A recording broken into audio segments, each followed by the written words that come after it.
Hello बच्चों, कैसे हैं आप लोग। उम्मीद है मस्त होंगे, ज़बरदस्त होंगे। तो स्टूडेंट, आज जो हम बात करने वाले हैं वो बात करने वाले हैं डेरिवेशन सीरीज में पार्ट 3 की बात करने वाले हैं। आप सबको मालूम है हम डेरिवेशन सीरीज कर रहे हैं जिसमें हम पार्ट 1 पार्ट 2 में इंपोर्टेंट डेरिवेशन कर चुके हैं। तो अगर हम बात करें आपसे पार्ट 1 की, तो पार्ट 1 में हमने बात करी थी अक्षय स्थिति पर विद्युत द्विध्रुव के कारण विद्युत क्षेत्र की तीव्रता। आप सबको मालूम है, अगर आप क्लास 12 के स्टूडेंट हैं तो आपको पता होगा कि अगर हम बात करें चैप्टर 1 की विद्युत आवेश और विद्युत क्षेत्र की, तो ये सबसे इंपॉर्टेंट डेरिवेशन माना जाता है। लास्ट एग्जाम में बार बार रिपीट हो रहा है। फिर हमने सेकंड लेक्चर में बात करी थी, एक समान विद्युत क्षेत्र में स्थित विद्युत द्विध्रुव पर लगने वाला बलयुक्त आघूर्ण। और ये सबको पता होगा, आपको अगर आपके पास मॉडल पेपर है या अनसोल्ड है तो आपने देखा है कि 2024 में भी ये क्वेश्चन पूछा गया है। आज जो हम बात करने वाले हैं वो बात करने वाले हैं निरक्षीय स्थिति पर विद्युत द्विध्रुव के कारण विद्युत क्षेत्र की तीव्रता। तो ये क्वेश्चन भी आपका 2024 में यूपी बोर्ड एग्जाम में पूछा गया है 5 मार्क्स का, और 2025 के लिए बहुत खास है। तो स्टूडेंट, अगर आपने वो लेक्चर नहीं देखा है तो आप पहले डिस्क्रिप्शन में जाइए, उन्हें भी देख सकते हैं। आज जो हम बात करेंगे वो निरक्षीय स्थिति की बात करेंगे। तो ये क्वेश्चन आपका 2014 में आया था, 2016 में आया और 2020 में आया, 2022 में आया और 2024 में आया है। तो 2025 के लिए बहुत खास है। तो देखते हैं कैसे करते हैं। देखो, तो आपसे कुछ इस तरीके से क्वेश्चन आता है लिखा हुआ। आपसे बोला जाएगा कि निरक्षीय स्थिति पर, आपसे क्या बोला जाएगा, निरक्षीय स्थिति में या स्थिति पर, एक ही बात है। देखो, समझ सकते हैं आप। निरक्षीय स्थिति में विद्युत द्विध्रुव के कारण, किसके कारण सर, विद्युत द्विध्रुव के। देखो, आपको पता होना चाहिए विद्युत द्विध्रुव होता क्या है। इसकी डेफिनेशन भी बहुत ज्यादा इंपॉर्टेंट है, ये भी एग्जाम में पूछी जाती है। निरक्षीय स्थिति में विद्युत द्विध्रुव के कारण, विद्युत द्विध्रुव के कारण, विद्युत द्विध्रुव के कारण विद्युत क्षेत्र की तीव्रता। और विद्युत क्षेत्र की तीव्रता आपको मालूम है, इसे कैसे रिप्रेजेंट करते हैं, ई से, कैपिटल ई से, विद्युत क्षेत्र की तीव्रता। अब देखो, ये क्वेश्चन बहुत इंपॉर्टेंट है और 2025 के लिए वेरी वेरी इंपॉर्टेंट डाल लीजिए आप अपने नोट्स में। ये एग्जाम में आने के इसके 100% चांस है। अब हम कैसे करते हैं। देखो, तो आपको हमने समझाया था, अगर आपने लेक्चर 1 देखा है तो हमने उसमें आपको बताया था, देखो अक्षय पहले पूछा गया था अक्षय स्थिति में, और यह है निरक्षीय स्थिति। इसका मतलब क्या होता है, इसका मतलब होता है कि ये एक्सिस पे नहीं होने चाहिए, ना तो एक्स एक्सिस पे होने चाहिए और ना ही वाई एक्सिस पे होने चाहिए। इसका मतलब ये है, आपने पढ़ा है एक्स एक्स वाई एक्स, तो इस तरीके से। देखो, सबसे जरूरी इंपॉर्टेंट होता है इसमें डेरिवेशन में इसका डायग्राम समझना। अगर आप इसे समझ गए तो आपके लिए हलवा हो जाएगा, यानी कि डेरिवेशन आप उसे बहुत आसानी के साथ कर सकते हैं। तो सबसे पहले आपको डायग्राम बनाना है, और डायग्राम कोशिश करनी है डायग्राम अच्छा बनाएं आप अपने एग्जाम में। स्केल वगैरह का यूज करें, अच्छे से बनाएं, यानी कि जो एग्जाम आपका देख के यानी कि पूरे मार्क्स दें, तभी आपको पूरे मार्क्स मिलेंगे। तो अगर हम बात करें आपसे, देखो निरक्षीय स्थिति में, तो आपको सबसे पहले एक विद्युत द्विध्रुव बना लेना है। आपको क्या बनाना है, एक विद्युत द्विध्रुव बना लेना है। सर विद्युत द्विध्रुव होता क्या है, तो विद्युत द्विध्रुव उसे कहते हैं जिसमें दो बराबर, इसमें क्या होता है सर, दो बराबर परंतु विपरीत प्रकृति के आवेश। अगर मान लीजिए ये प्लस का आवेश है सर और ये माइनस का आवेश है, ये क्या है सर, प्लस का आवेश, और ये क्या है सर, माइनस का आवेश, और इनके बीच की दूरी कितनी लेंगे सर, 12, क्योंकि ये विद्युत द्विध्रुव है तभी तो विद्युत द्विध्रुव बोलेंगे जब इनके बीच की डिस्टेंस कितनी होगी, 12, यानी कि वो किसे क्या कहते हैं, अल्पतम दूरी। वो कितनी क्या होती है, वो होती है सर अल्पतम दूरी। अल्पतम दूरी का मतलब आप सब जानते हैं, वो क्या होती है, अल्पतम दूरी। ये बहुत कम डिस्टेंस होती है, जैसे आप समझा ना, आपने पढ़ा होगा एंगस्ट्रॉम, इस तरीके से एंगस्ट्रॉम 10 की पावर माइनस 10 मीटर। इसी तरीके से दूरी जो होती है बहुत कम दूरी होती है, इसलिए इसे बोलते हैं अल्पतम दूरी। तो ये कितनी है, 12 है। अब आपको निकालना है निरक्षीय स्थिति में। ये तो क्या नाम है, अगर आप एक्सिस पे इस तरीके से हमने कौन सा डेरिवेशन किया था, अक्षीय स्थिति में, तो हमें करना है निरक्षीय स्थिति में। तो आप कैसे करते हैं, देखो, तो आपको एक पॉइंट ले लेना है पी, इस तरीके से आपको क्या ले लेना है, एक पॉइंट पी ले लेना है इस तरीके से, और आपको इस पॉइंट पर निकालना है विद्युत क्षेत्र की तीव्रता। अब आप सब जानते हैं कि विद्युत क्षेत्र की तीव्रता क्या है, एक वेक्टर क्वांटिटी है, एक सदिश राशि है। और आपको पता है कि प्लस क्यू आवेश के कारण भी इलेक्ट्रिक फील्ड प्रोड्यूस होती है, उत्पन्न होती है, और माइनस क्यू आवेश के कारण भी उत्पन्न होती है। और आप बहुत ध्यान से देखें तो दोनों आवेशों के कारण उत्पन्न होगी, तो हमें टोटल निकालनी है कि परिणामी कितनी होगी। इस पॉइंट पर क्या होगी, प्लस के आवेश के कारण भी उत्पन्न होगी और माइनस के आवेश के कारण उत्पन्न होगी। अब हम देखने वाले हैं कि कितनी उत्पन्न होगी। तो अगर हम आपसे बात करें, ये जो पॉइंट है ना, वो आपको कहां से लेना है, मध्य बिंदु से लेना है। ये हमने आपको बताया था नेक्स्ट लेक्चर में। तो मध्य बिंदु मान लीजिए वो कितना है, वो मध्य बिंदु है सर ओ। वो मध्य बिंदु कितना है सर, ओ है। कितना है, ओ है। तो इस तरीके से आप लिख सकते हैं, मध्य बिंदु आपका कितना है, ओ है। तो आप इसकी डिस्टेंस ऐसे लिख सकते हैं, यहां पर लिख सकते हैं। तो मध्य बिंदु ओ से आर दूरी पर लेना है। कहां पर लेना है आपको, मध्य बिंदु से आर दूरी पर। कहां पर लेना है सर, मध्य बिंदु से आर दूरी पर लेना है। तो आप बहुत अच्छे से समझे, यहाँ पर डायग्राम सही से बनाएं, तभी आपको पूरे मार्क्स मिलेंगे। तो आपने मान लीजिए ये पॉइंट क्या है आपका P यहाँ पर है, यहाँ पर है, और आपको कहाँ लेना है, मध्य बिंदु O से R दूरी पर लेना है। आप सबको मालूम है अगर ये डिस्टेंस 2L है तो ये कितनी हो जाएगी सर, ये L हो जाएगी। अगर ये मध्य बिंदु है तो ये कितनी हो जाएगी, L हो जाएगी, और ये वाली भी कितनी हो जाएगी, ये भी L हो जाएगी। तो जब आपने इसे इक्वल पार्ट में डिवाइड कर दिया गया है तो इसका मतलब क्या है, इक्वल डिस्टेंस भी इक्वल हो जाएगी, ये L है तो ये भी L हो जाएगी। बिल्कुल सर। अब आप ऐसे कह सकते हैं इस प्लस क्यू आवेश के कारण जो इस पॉइंट पर E की डायरेक्शन होगी वो किधर की तरफ होगी। हमने आपको सिखाया था कि प्लस के आवेश के कारण जो E की डायरेक्शन होती है वो आवेश यानी कि पॉइंट की ओर होती है, आवेश से पॉइंट की ओर, ये आप ऐसे कह सकते हैं बाहर की तरफ। और निगेटिव आवेश के कारण जो E की डायरेक्शन होगी वो पॉइंट से आवेश की ओर होगी। तो आपको इसी तरीके से समझना है। देखो इस प्लस क्यू आवेश के कारण अगर E की डायरेक्शन की बात करें तो कितनी होगी, आप इसे लाइन ज्वाइनिंग कर सकते हैं इस तरीके से। आप क्या कर सकते हैं, इस तरीके से लाइन ज्वाइनिंग कर सकते हैं, और यहाँ पर भी आप इस तरीके से कर सकते हैं, या आप ऐसी लाइन में बना सकते हैं। तो प्लस क्यू आवेश के कारण जो E की डायरेक्शन होगी वो किधर की तरफ होगी सर, वो बाहर की तरफ होगी। वो किधर की तरफ होगी, वो बाहर की तरफ होगी। और माइनस क्यू आवेश के कारण किधर की तरफ होगी, अब प्लस क्यू आवेश पे मान लीजिए A पॉइंट है और माइनस क्यू आवेश पर कितना पॉइंट है, B पॉइंट है।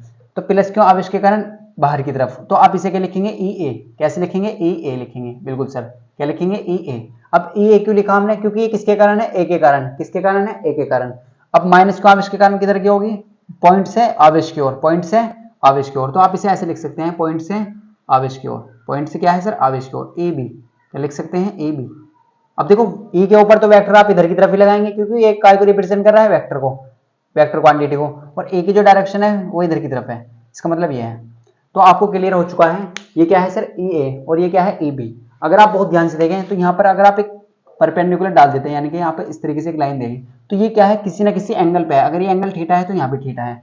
अब आप इसे बहुत ध्यान समझे, आप इस डायग्राम को थोड़ा सा यहाँ पर समझे, तभी आपको अच्छे से क्लियर होगा, तभी आपको अच्छे से क्लियर होगा। देखो आपके सामने कुछ ऐसी कंडीशन है, आपके सामने कुछ इस तरह की कंडीशन आई है।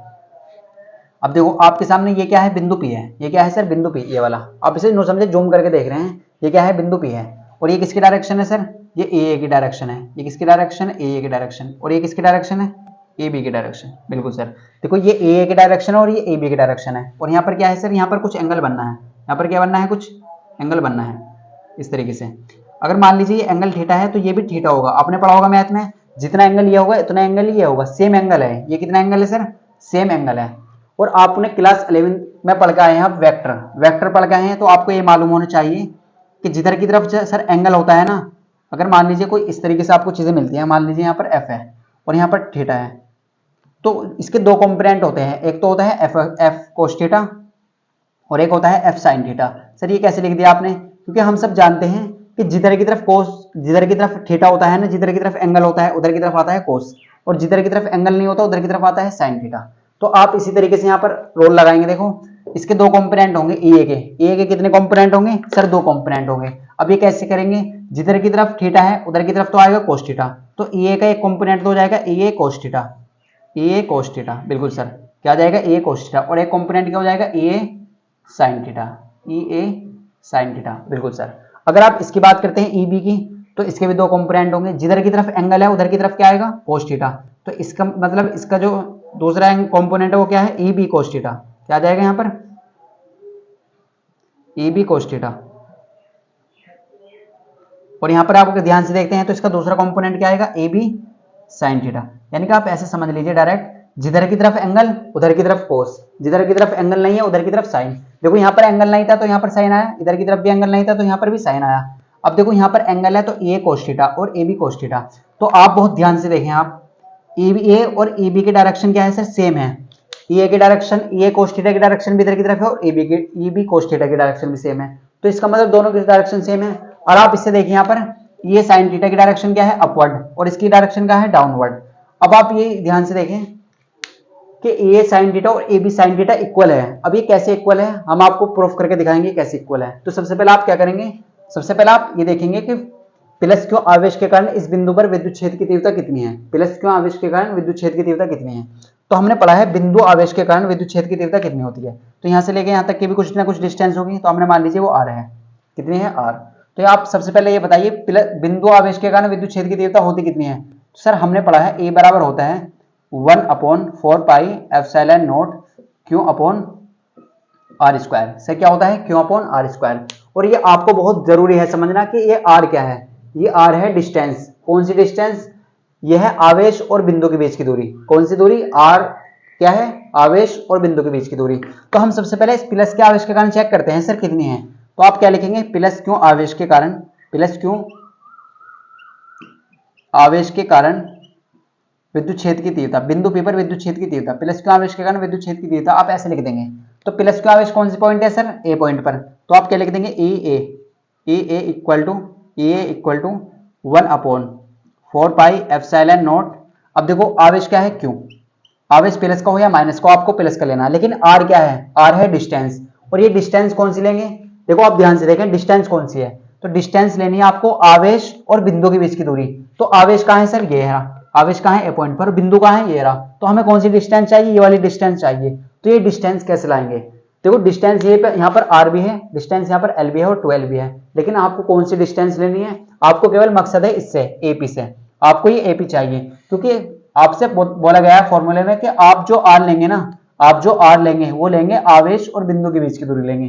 तो आप कैसे निकालेंगे? यहाँ पर आप कैसे निकालेंगे? तो देखो अगर हम बात करें आपसे, अगर ये एंगल थीटा है तो ये वाला भी एंगल थीटा ही होगा। बिल्कुल सर। तो दोनों ये ट्रायंगल सेम है, दोनों इक्वल ट्रायंगल है। अगर आप ये पता निकाल लेते हैं तो ये वाला पता निकल जाएगा। तो आप इसे फाइनली ऐसे कह सकते हैं, आप क्या करेंगे? आप इसमें क्या लगाएंगे? कोस थीटा लगाएंगे। अगर हम बात करें आपसे सर कोस थीटा की, देखो आप ध्यान से देखें, आप क्या कर सकते हैं? आप इस ट्रायंगल को यहाँ पर थोड़े से ध्यान से देखें, अलग से निकाल लें। इस एंगल को POA, इस अगर ट्रायंगल की बात करें, ट्रायंगल POA में ऐसे लिख सकते हैं, ट्रायंगल POA में, POA। तो आपने क्या करा? इस ट्रायंगल को अलग से बना लिया। यहाँ पर ध्यान से देखें आप, तो आपको अच्छे से क्लियर हो जाएगा। अब ये कितना है सर? ये वाली डिस्टेंस है r और ये वाली कितनी है? l, और ये वाली डिस्टेंस आपको चाहिए, ये वाली डिस्टेंस आपको चाहिए। तो यहाँ पर ध्यान से देखें, ये क्या है? कर्ण, और ये थीटा है, तो ये क्या है सर? लंब, और ये क्या है सर? आधार। तो ये आपके सामने इस तरीके की कंडीशन है। अब हमने पढ़ी है पाइथागोरस प्रमेय, वो क्या होती है? कर्ण का स्क्वायर बराबर लंब का स्क्वायर प्लस आधार का स्क्वायर।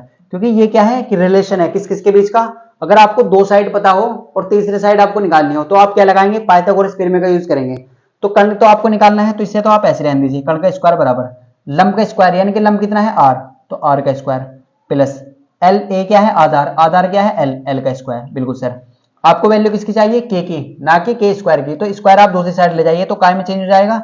हमने पढ़ा है सर स्क्वायर अंडर रूट में चेंज हो जाएगा, r square plus l square. तो ये जो डिस्टेंस है ना वो कितनी है? r स्क्वायर, r का स्क्वायर प्लस l का स्क्वायर, ये डिस्टेंस इतनी है। अब जितनी डिस्टेंस ये है उतनी ये होगी, तो दोनों डिस्टेंस इक्वल है, तो बराबर हो जाएगी r square plus l square के। तो आप ऐसे कह सकते हैं। तो आपको क्लियर हो चुका होगा ये डिस्टेंस कितनी है? r square plus l square का अंडर रूट में, और ये क्या है? Under root r square plus l square. तो आपको क्लियर हो चुका होगा हम कैसे लाए, क्योंकि जब भी आपको दो साइड पता होती है ना तो आप तीसरी साइड कैसे लाते हैं? पाइथागोरस प्रमेय का यूज करके। वो क्या होती है? कर्ण का स्क्वायर बराबर लंब का स्क्वायर प्लस आधार का स्क्वायर होती है। तो ये आपको क्लियर हो चुका होगा। तो अब हमारे पास r आ चुका है, तो r कितना है sir? r square plus l square, r square plus l square, और इसका भी क्या है सर? Whole square. इसका भी क्या है सर? Whole square. इसका क्या है सर? Whole square. और आप सब जानते हैं ये जो होल स्क्वायर होता है ना, ये रूट को काट देता है, इसके स्क्वायर से ये रूट कट जाएगा। बिल्कुल सर। तो फाइनली क्या बचा हमारे पास? तो हम ऐसे कह सकते हैं ए किसके इक्वल आ चुका है सर? ए इक्वल आ चुका है 1/4πε0, ऊपर क्या है? क्यू, और नीचे क्या बचा? केवल r का स्क्वायर प्लस l का स्क्वायर। तो प्लस क्यों आवेश के कारण तो आपको पता चल चुका है, प्लस क्यों आवेश के कारण आपको पता चल चुका है। अब इसी तरीके से आप क्या करेंगे? माइनस क्यों आवेश के कारण, माइनस क्यों आवेश के कारण ऐसे लिखेंगे। माइनस क्यों आवेश के कारण क्या लिखेंगे? विद्युत क्षेत्र की तीव्रता। अब माइनस क्यों आवेश कौन से पॉइंट पे है? बी पॉइंट पर। तो आप ध्यान से देखिए यहाँ पर ए बी इक्वल टू 1/4πε0। क्यों? आपको प्लस का लेना है, अगर माइनस का है तब भी आपको प्लस का लेना है। प्लस का आवेश यानी कि आपको केवल मैग्नीट्यूड लेना है। तो माइनस क्यों हो या प्लस क्यों, आपको क्या लेना है? प्लस का। अब r क्या है? r square. तो डिस्टेंस कौन सी लेनी है? आवेश और बिंदु के बीच की दूरी। तो वो कितनी है? r का स्क्वायर प्लस l का स्क्वायर, और वो काय में है? अंडर रूट में, और यहाँ पर क्या है? इसका स्क्वायर। तो आप सब जानते हैं स्क्वायर से रूट कट जाएगा। बिल्कुल सर। तो ए बी की वैल्यू कितनी आ चुकी है? 1/4πε0, क्यों? Upon r square plus l square. अब आप बहुत ध्यान से देखें ना, तो ई ए का मान और ए बी का मान इक्वल है। जितना ई ए का मान है आप ध्यान से देखें 1/4πε0 q upon r square plus l square, ये ए का मान है, ई ए का मान, और ए बी का मान कितना है? 1/4πε0 q upon r square plus l square. तो आप फाइनली ये कह सकते हैं जो ई बी है ना, जो ई ए है, जो ई ए का मान है वही ए बी का मान है। तो ये दोनों आपस में क्या है सर, इक्वल हैं। ये क्या है सर, इक्वल हैं, दोनों बराबर है। जो ए का मान है वही ए बी का मान है। तो ये सब चीजें आपको नोट करनी है। देखो ये आप यहाँ पर लिख लीजिए इन्हें। तो आपके पास ए का मान आ चुका है, ए बी का मान हो चुका है। तो ये तो आपने इनके कारण व्युत्पन्न देखी, यानी कि इनके कारण उत्पन्न विद्युत क्षेत्र की तीव्रता। लेकिन आपको निकालनी है बिंदु पी पर टोटल कितनी है। तो बिंदु पी पर कैसे निकालेंगे आप, अब आप ध्यान से देखें, ये हमने इसलिए डायग्राम बनाया था यहाँ पर कि ए साइन थीटा और ए बी साइन थीटा, तो ये बराबर है। ए का मान जितना है उतना ही ए बी का मान है, तो ये आपस में बराबर है। और इनका लाइन ऑफ एक्शन भी क्या है सर, सेम। तो ए साइन थीटा का जितना मान है उतना ही ए बी साइन थीटा का मान है। और देखो ये ऊपर अपवर्ड है, यानी कि ऊपर के डायरेक्शन में, और ये नीचे के डायरेक्शन में, तो एक दूसरे का अपोजिट है। तो ये आपस में क्या हो जाएंगे, कैंसिल हो जाएंगे, यानी कि ए साइन थीटा और ए बी साइन थीटा आपस में कैंसिल आउट हो जाएंगे। ये तो क्या कर देंगे, दोनों वैल्यू 0 हो जाएगी। तो ये आपको क्लियर हो चुका है, ए का मान और ए बी का मान बराबर है और साइन थीटा दोनों के साथ में है। तो ये दोनों बराबर है और अपोजिट डायरेक्शन में है, तो कैंसिल आउट हो जाएंगे। बचा क्या, केवल ए कोस थीटा और A B cos theta. Finally क्या बचा, ए कोस थीटा और ए बी कोस थीटा। तो ये आपको क्लियर हो चुका होगा। ये डायग्राम आपको एग्जाम में इसी तरीके से बनाना है।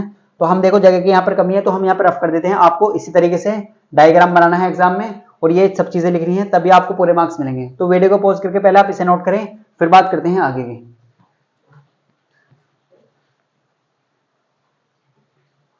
तो स्टैंड आपने नोट कर लिया होगा। देखो अब बात करते हैं हम क्या आपको कैसे करना है आगे।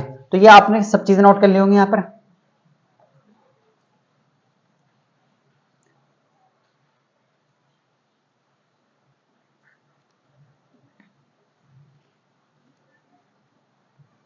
अब देखो आपके पास ये डायग्राम कुछ इस तरीके से था, थोड़ा सा हम आपको समझा देते हैं, तभी आपको कॉन्सेप्ट क्लियर होगा। कॉन्सेप्ट क्लियर करना आपको लिए बहुत ज्यादा जरूरी है। देखो आपको इस तरीके से था, कुछ ऐसी कंडीशन थी आपके सामने, कुछ ऐसी कंडीशन थी। देखो आपको क्या मिला, ये वाले कंपोनेंट क्या हो गया, आपस में कैंसिल आउट हो गए, क्योंकि एक प्लस का था और एक माइनस का था। ऊपर वाला प्लस का था मान लीजिए और नीचे वाला माइनस का था, और दोनों बराबर थे। लेकिन यहाँ पर तो दोनों कंपोनेंट सेम डायरेक्शन में थे। तो इस बिंदु पी पर आपको विद्युत क्षेत्र की तीव्रता निकालनी है। इस बिंदु पी पर तो दोनों क्या है, सेम डायरेक्शन में, और जब सेम डायरेक्शन में तो दोनों ऐड हो जाएंगे। अगर अपोजिट होते, एक इधर की तरफ होता एक इधर की तरफ होता, तो माइनस होता एक में। लेकिन ये दोनों क्या है, सेम डायरेक्शन में। और वो थे क्या, एक तो था ए बी कोस थीटा और एक था ए कोस थीटा। बिल्कुल सर, ए कोस थीटा और ए बी कोस थीटा। अब बिंदु पी पर आप कैसे निकालेंगे, तो आपको लिखना पड़ेगा बिंदु पी पर परिणामी विद्युत क्षेत्र की तीव्रता। बिंदु पी पर परिणामी यानी कि टोटल, परिणामी का मतलब क्या है, टोटल विद्युत क्षेत्र की तीव्रता। बिल्कुल सर, तो ऐसे ही आपको करना है। अब बिंदु पी पर कैसे निकालेंगे सर, ये निकालेंगे आप ई पी इक्वल टू किसके आ जाएगा, ई पी इक्वल टू आ जाएगा ए कोस थीटा, किसके इक्वल आ जाएगा, ए कोस थीटा। अब देखो हम दोनों प्लस का क्यों ले रहे हैं, क्योंकि हमें पता है दोनों सेम डायरेक्शन में है, और सेम डायरेक्शन में है तो इसका मतलब प्लस हो जाएगा, ए कोस थीटा और ए बी कोस थीटा।